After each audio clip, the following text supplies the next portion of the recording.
Kinumpirma ng Department of Foreign Affairs o DFA na nagpadala na ng note verbal ang Pilipinas sa China kaugnay sa pinakahuling insidente sa Ayungin Shoal noong June 17.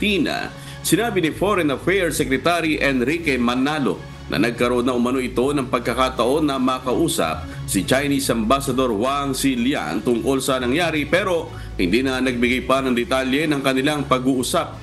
Ayon sa kalihim, sisikapin naman ng Pilipinas na maibalik ang China sa pakipag-usap sa gitna ng umiigting na tensyon sa West Philippine Sea.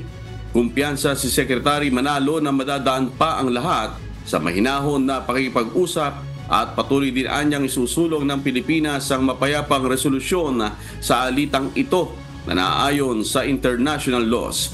May binuo na ring grupo ang DFA para sa inaasahang pag-uusap ng Pilipinas at China sa susunod na buwan.